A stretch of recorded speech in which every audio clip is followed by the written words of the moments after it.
Hello friends, welcome back to my YouTube channel. तो आज हम स्टार्ट करेंगे how do organisms are reproduce. तो ये हमारा फर्स्ट पार्ट होगा। फर्स्ट पार्ट में हम प्लांट की रिप्रोडक्शन के बारे में बताएंगे। सेकंड पार्ट में हम ह्यूमन की रिप्रोडक्शन के बारे में बता देंगे। Let's begin with chapter number 3 how do organism reproduce. Biology का सबसे इजी चैप्टर है reproduction. So let's start with our chapter number 3 reproduction. Reproduction सबसे पहले होता क्या है? It is the biological process by which an organism reproduce the new individual of the same kind. एक biological process है जिसमें एक ऑर्गेनिज्म रिप्रोड्यूस करता है अपने जैसा कोई नया individual. Advantage of reproduction ensures continuity of the particular species on the earth. Reproduction से पर्टिकुलर स्पीसी अर्थ के ऊपर बढ़ती है। It ensure genetic variation which leads to the stability of the species. इससे जेनेटिक वेरिएशंस होते हैं ताकि जो कि हमारे अर्थ पर एक स्टेबिलिटी बनती है स्पीसीज की, कि वो रह सकते हैं। क्योंकि अगर सेम सभी होंगे तो ऐसे तो उनकी पॉसिबल ही नहीं है उनका सरवाइव करना। सो इसकी वजह से जेनेटिक वेरिएशंस होती हैं जिनकी वजह से ये स्पीसी की स्टेबिलिटी को मेंटेन करता है। It helps in the evolution of the species. इससे स्पीसी की एवोल्यूशन होती है। सो कुछ की टर्म्स करते हैं, ये शॉर्ट नोट्स हैं, इससे बहुत ईजिली कंसेप्ट समझाए हुए हैं। DNA, the group of the molecules that is responsible for carrying and transmitting the hereditary materials or the genetic instructions from the parent to offspring। DNA एक group of molecules कह सकते हैं, tissue जो कि responsible हैं carry करने के लिए, ट्रांसमिट करने के लिए जो हेरिडिटी मटीरियल है या फिर जेनेटिक इंस्ट्रक्शंस को एक पेरेंट से ऑफस्प्रिंग के बीच में। सो क्रोमेटिन क्या है? द जेनेटिक मटीरियल और द मैक्रोमोलिक्यूल कंप्राइजिंग DNA। इसमें DNA होता है, RNA होता है एंड प्रोटीन्स होते हैं जो कि कंस्टिट्यूट करते हैं क्रोमोसोम्स को न्यूक्लियस में यूकैरियोटिक सेल्स के। Next chromosomes a DNA molecule which consists of the part or all of the genetic material of an organism। Chromosome एक DNA मॉलिक्यूल है जिसमें दैट कंसिस्ट ऑफ पार्ट, जिसमें parts होते हैं या फिर जेनेटिक मटेरियल होता है एक ऑर्गेनिज्म का, बोल सकते हैं। Chromosomes are very important. Gene it is the fundamental unit of the heredity की मेन, जिसको फंडामेंटल यूनिट कह सकते हैं, वो जीन है। The basic event in reproduction is the creation of the DNA copy. जब DNA कॉपी होते हैं उसमें DNA का ग्रेट रोल होता है। DNA कॉपिंग accompanied by the creation of the additional cellular apparatus. तो जो DNA की कॉपिंग होती है उसमें अलग अलग तरह की वेरिएशंस होती हैं।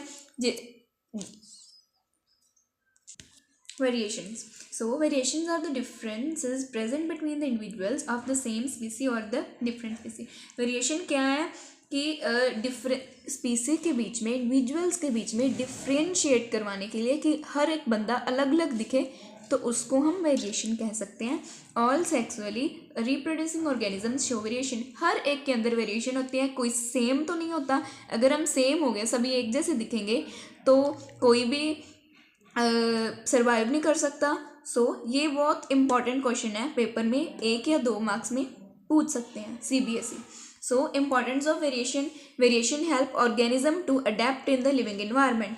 तो जो वेरिएशंस हैं वो एक ऑर्गेनिज्म को इन्वायरमेंट में इजीली चेंजिंग इन्वायरमेंट अडेप्ट करते हैं। जो वेरिएशन की वजह से हम इजीली रह सकते हैं। अलग अलग वेरिएशन होंगे तो इससे हमारे अर्थ पर हमें स्टेबिलिटी प्रोवाइड करेंगे कि हम अर्थ पर इजीली रह सकें। So variation provide stability to species, same मैंने जो बोला, and thereby helps in evolution में ये हेल्प करता है। Asexual reproduction and sexual reproduction, 2 types हैं रिप्रोडक्शन की। एसेक्सुअल रिप्रोडक्शन क्या होता है? इन्वॉल्व्स सिंगल ऑर्गेनिज्म, इन्वॉल्व्स 1 और मोर ऑर्गेनिज्म। एसेक्सुअल में एक पेरेंट इन्वॉल्व होता है, सेक्सुअल रिप्रोडक्शन में 2 पेरेंट्स इन्वॉल्व होते हैं। नो प्रोडक्शन ऑफ गमेट्स, कोई गमेट्स की प्रोडक्शन नहीं होती, इसमें male and female gametes produce होते हैं। नो फ्यूजन ऑफ गमेट्स, कोई फ्यूजन नहीं होती, एंड इसमें फ्यूजन मेल एंड फीमेल दोनों की इन्वॉल्व होती है। It requires only meiotic division require है। It requires meiotic division followed by the meiotic vices. So इसमें से हम कोई भी 3 पार्ट्स कर जा सकते हैं। इसकी एग्जांपल ले लो, किसमें इसमें बर्डिंग से अकर हो जाता है, फ्रेगमेंटेशन ले लो, स्पोर फॉर्मेशन भी हम बोल सकते हैं, एंड इसमें पॉलिनेशन एंड फर्टिलाइजेशन, एंड इसके हम लेते हैं एग्जाम्पल, इसका अमोएबा ले लो, इसका ह्यूमन बींग ले लो। फिजन क्या होता है?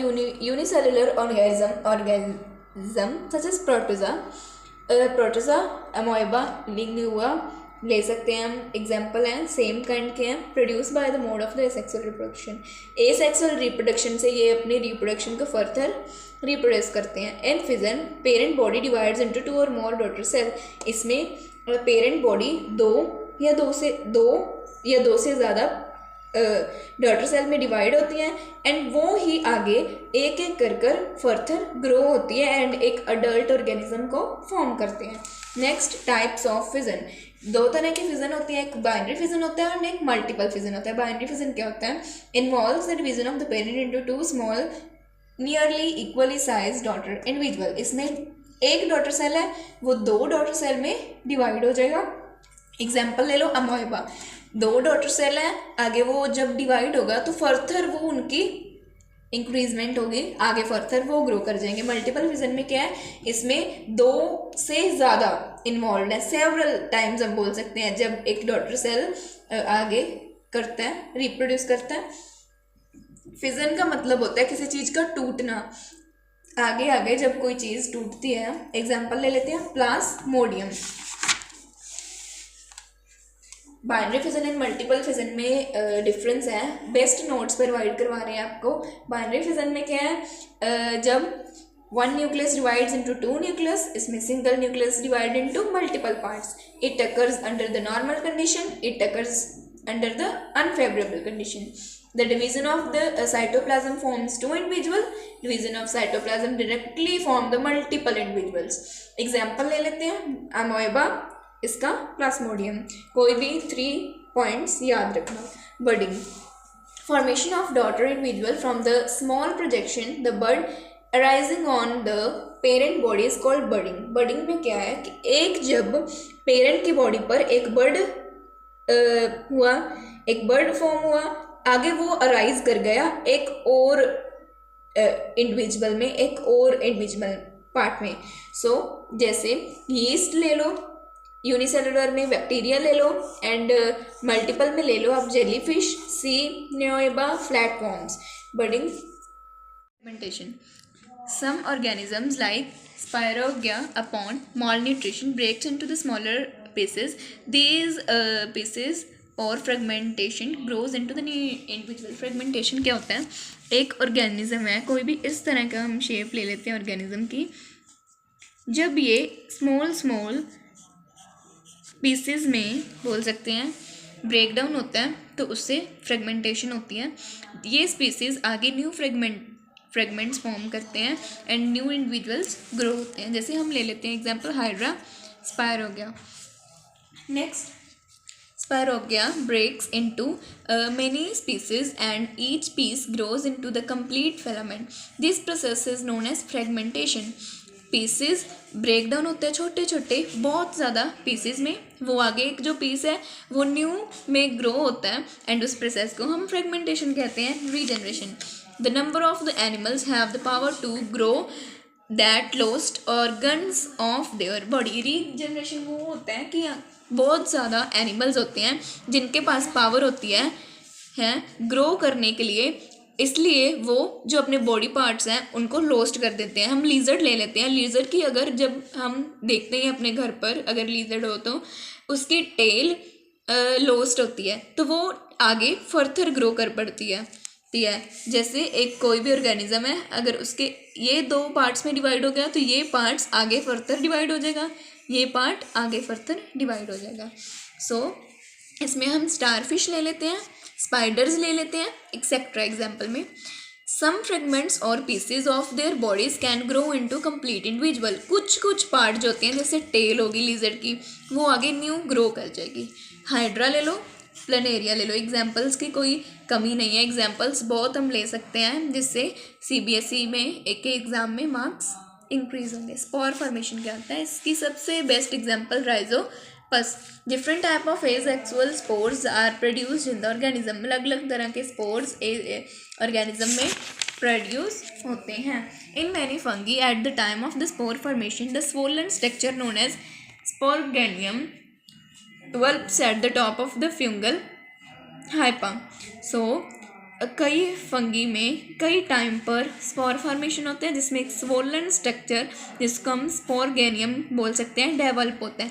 These spores are very small, light and variously coloured in the different fungi. बहुत स्मॉल होते हैं, बहुत लाइट होते हैं, अलग अलग डिफरेंट कलर्स के होते हैं फंगी में provide. The spore germination to give rise to new fungus after falling on the suitable substratum. So this जो स्पोर्स जर्मिनेट होते हैं जब, तो उनसे नया एक कुछ बनता है, राइज देते हैं. Vegetative propagation. New organism can grow with the help of the propagules, leaves, root, stems, but not with the help of seeds. तो कई ऑर्गेनिजम्स ऐसे होते हैं जो सीड के हेल्प से नहीं बल्कि उनके लीव्स के, रूट्स एंड स्टेम के हेल्प से उनके प्रोपोगल्स बनते हैं एंड फर्दर ग्रो करते हैं. वेजिटेटिव प्रोपोगेशन में दो तरह के आते हैं, दो टाइप्स हैं, natural vegetative propagation, artificial. So grown without any human help. Human की कोई हेल्प नहीं पड़ती, अपने आप फर्दर ग्रो करते हैं. New plants grow from the leaves, roots and stems of the parent plant. नया प्लांट किससे ग्रो करता है? रूट से, स्टेम से, लीव से. By under root system. Under root का सिस्टम भी होता है, रूट्स से आगे फर्दर प्लांट्स ग्रो होने लग पड़ते हैं. ट्यूबर्स. ट्यूबर्स क्या होते हैं? Swollen and fleshy. एग्जाम्पल ले लो, पोटैटो ले लो, जो कि हम पोटैटो अंडरग्राउंड ग्रो होता है. अगर एक पोटैटो के ऊपर कोई भी स्मॉल बर्ड है उसके पार्ट पर, तो वो फर्दर आगे उतने ग्रो हो जाएंगे. बर्ड्स, इसमें मैंने जो बोला पहले, बर्ड्स ले लो. पोटैटो पर जो प्रेजेंट होते हैं वो आगे नया प्लांट, नया एक पोटैटो ग्रो करते हैं. By roots. रूट्स में क्या हम ले लेते हैं? ट्यूबरस रूट्स ले लेते हैं. इसमें लाइक स्वीट पोटैटो जब हम खाते हैं, या डहलिया कली फ्लावर है, ट्यूलिप फ्लावर है, जिसके जो रूट से फर्दर ग्रो करते हैं. Roots have bud with detect and give rise to the new plant. Roots के पास बर्ड्स होते हैं, वो आगे नया प्लांट फर्दर ग्रो करते हैं. रूट्स हो गया, अंडरग्राउंड सिस्टम हो गया. अब ले लेते हैं leaves. Leaves with the bryophyllum and kalanchoe produce the adventitious buds on the margin of the two leaves. ये एक लीव है, लीव के ऊपर एक और छोटा सा अगर लीव होगा तो वो फर्दर आगे ग्रो कर जाएगा, रिप्रोड्यूस हो जाएगा. The birds fall and develop into plantlets. Bird form हो गए, वो आगे डिवेल्प कर जाएगा, एक नया प्लांटलेट बना देगा. Artificial vegetative propagation. इसमें ह्यूमन की हेल्प होती है. Cutting vegetative propagation. The propagule is cut from the parent plant and put into the soil which forms a new plant. इसकी सबसे बेस्ट एग्जांपल है रोज़. रोज़ को अगर हम उसका जो प्रोपोगल है पेरेंट प्लांट का कट करेंगे, सॉइल में डाल देंगे, तो वो एक नया प्लांट ग्रो कर जाएगा. Stem cutting and root cutting दो टाइप्स की आ जाती है. स्टेम में जैसे मैंने बोला रोज़, ग्रेप्स, उसकी स्टेम कट करेंगे, उसको सॉइल में डालेंगे, नया प्लांट ग्रो हो जाएगा. शुगर केन, कैक्टस, बनाना एक्सेट्रा. रूट में रूट्स को डालना होगा दोबारा से फर्दर सॉइल में, उसको रिप्रोड्यूस कराने के लिए, ग्रो कराने के लिए. एग्जाम्पल ले लो, रसबेरी, ब्लैकबेरी, ढालिया, फिग, लेक. जितने एग्जाम्पल लेंगे उतने ज़्यादा मार्क्स कैरी होंगे, उतनी वेटेज मार्क्स की आपको ज़्यादा मिलेगी. सो यहाँ पर हमारा प्लांट रिप्रोडक्शन ख़त्म होता है. नेक्स्ट पार्ट 2 में हम ह्यूमन रिप्रोडक्शन करेंगे. Thank you.